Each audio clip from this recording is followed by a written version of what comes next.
Welcome to 6th grade math. This is lesson 156. We're looking at pages 281 and 282.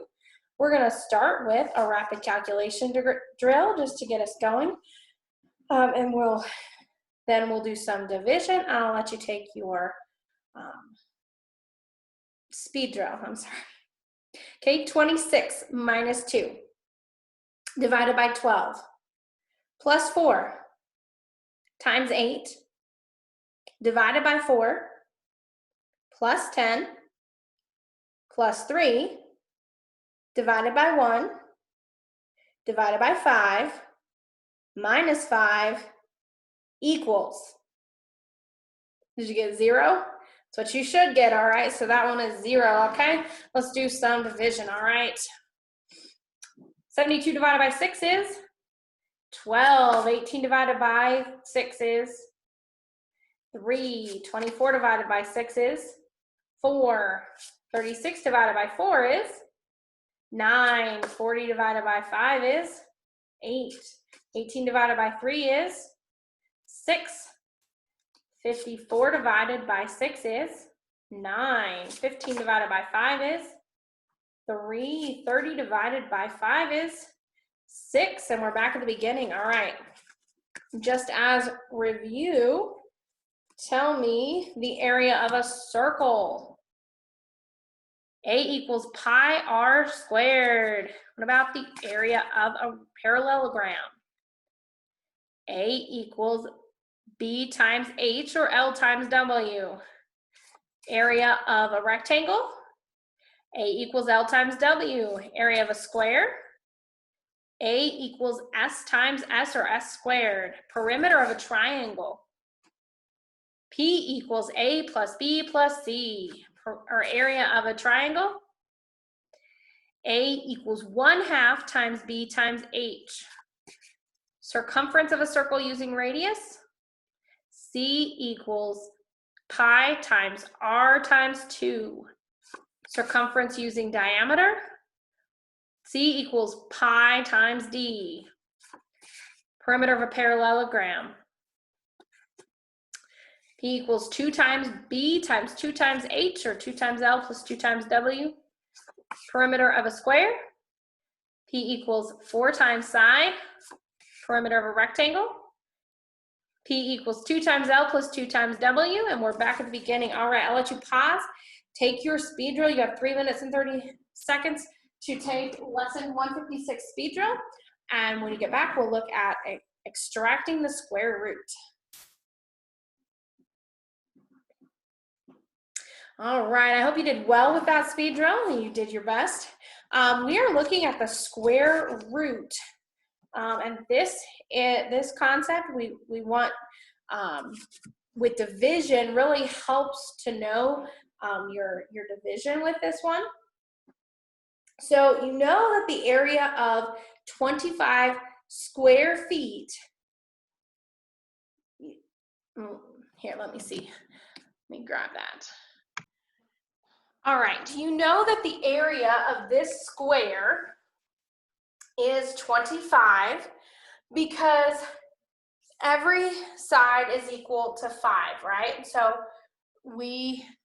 5 times 5, or 5 squared, is 25, okay? If you knew that the area of a square was 25 square feet, you could find the length of one side by extracting the square root of 25. Extracting the square root is the opposite of squaring, just as division is the opposite of multiplication. Okay? So we have what is called a radical sign, okay? Hold on, I'm gonna be back. Cords are in the way. Okay, so this sign right here that is around the 36 is called a radical sign, okay? And you'll see it on your page. A perfect square is a number whose square root is a whole number, okay? Because 6 times 6 is equal to 6 squared, equals 36, the square root, that's how you say this, the square root of 36 is equal to 6, okay? So, when we have the word or the numbers like 1, what times 1, or it, let's see.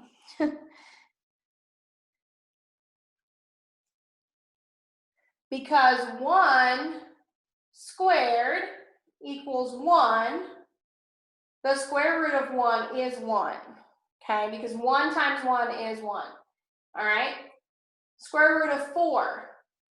What times itself gets us 4? 2 squared, right? So the square root of 4 is 2. What about the square root of 9? Okay? So some of these are perfect squares, okay? 3 squared is equal to 9, right? So it's 3. And 16 is 4, because 4 squared is equal to 16. All right, and then we just did the 5, so this one, 5 squared is equal to 25. So that equals 5, okay? So getting the square, a number, here, okay, let me say this. A number is a perfect square if its square root is a whole number. 1 is the perfect square because the square root of 1 is 1. We know this is true because 1 times 1 is 1. 4 is a perfect square because the square root of 4 is 2. We know this is true because 2 times 2 is 4. Okay? 9 is a perfect square because 3 times 3 is, because the square root of 9 is 3, and we know this is true because 3 times 3 is 9, okay? So that gives every number that is that the same number multiplied together gets that number is a perfect square, okay? So we did 1 through 6 is what we did, but we could go even higher. 1 times, or not 1, I'm sorry. What about 10? Okay, 10 squared. What's 10 squared? 100. So the square root of 100 is what?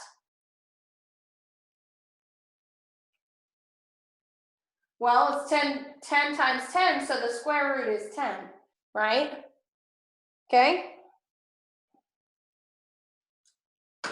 I think I just gave an answer on the page. I didn't realize that I did. Okay, so what you're doing is finding you're either squaring the number, so it may give you 10 squared, and you have to write the answer. It may give you the square root sign, okay? And so it's a little trickier with fractions, but they help you out there. They show you some of that, okay? So I'll let you do those. So on this page, you're going to do all of section 1. I want you to do both of the story problems on this side of the page. And then we're going to look at, and this is a little different. I'm going to give you, so it's 3:15 a.m. Eastern time. What time would it be in Mountain time? So 3:15 a.m. that on the East Coast, that's where Morgan's grandparents and some family live, where some of Ryan's family lives. And I don't know if McKinley has any family out there, but Disney World is out there, and we were going to go there. So if it's 3:15 a.m. in Eastern time, we need to come back to Mountain time. And so how many time zones are we moving, and what time would it be? Okay, between mountain and eastern, there's one time zone, so we don't just say that we move one time zone though, because if we move from eastern to one time zone, we'd be in central, okay? So we have to move from eastern to central, and from central to mountain. So we move 2 time zones, so 2 hours before, right? So it's 1:15 a.m. Okay?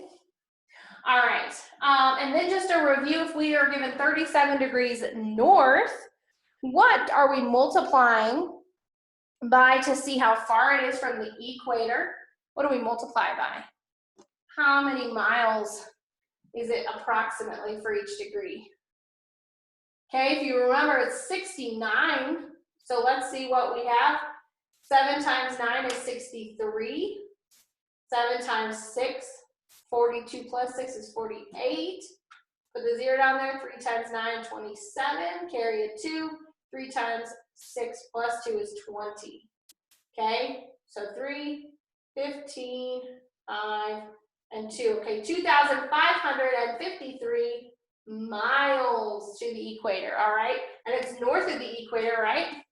Okay, we'll move this.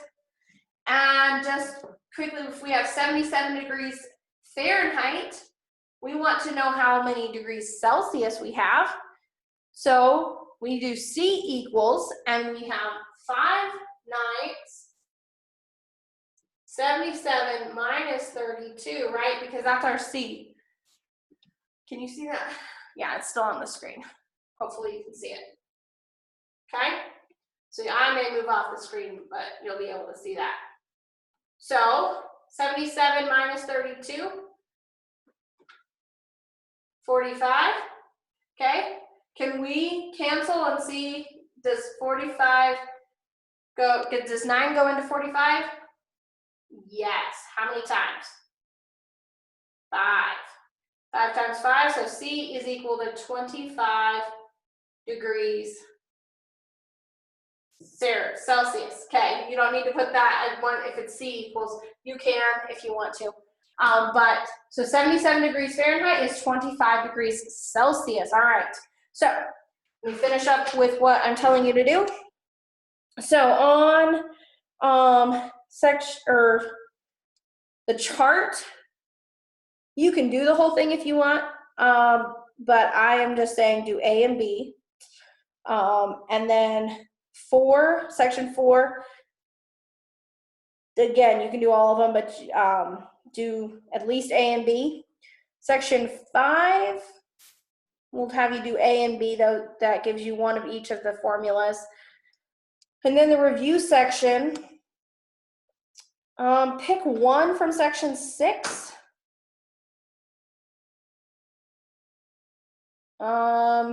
You can pick one from section 7.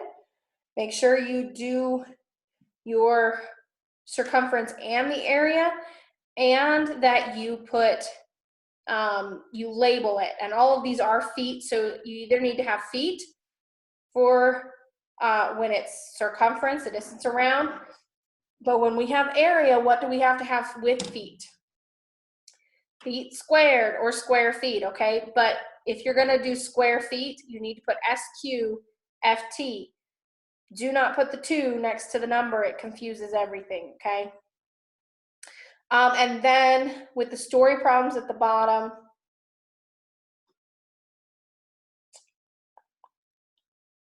pick 2 of them. I have you doing 2 on the first page. So pick 2 of the story problems just so you can get extra practice on those. Now, I did mention this to parents, but in the back of your book, pages are there supplemental pages, and you guys have probably seen them and wanted me to forget that they were there. But if you need extra help on story problems, those are on 351 to 356. And some of your parents may be making you do those, and that's great. But then there's also other sections back here. So if there's something that you're really struggling with, you need some extra practice, you need another equation that that you haven't seen. You just want to give yourself a challenge and see what you can remember from different things. These are great pages to do as extra, okay? There's lots of things with decimals. There's lots of multiplying, fractions, and even some fun stuff, factoring and the compound measures. So there's lots of stuff back there. So if you find yourself needing some extra practice on something, that's a good section to look at. If you're not sure where to find what you're looking for, or you want me to find it, I can do that. I can see what page it would be on and how to help you with that. So I'll let you go so you can do your page, and we will see you in the next lesson.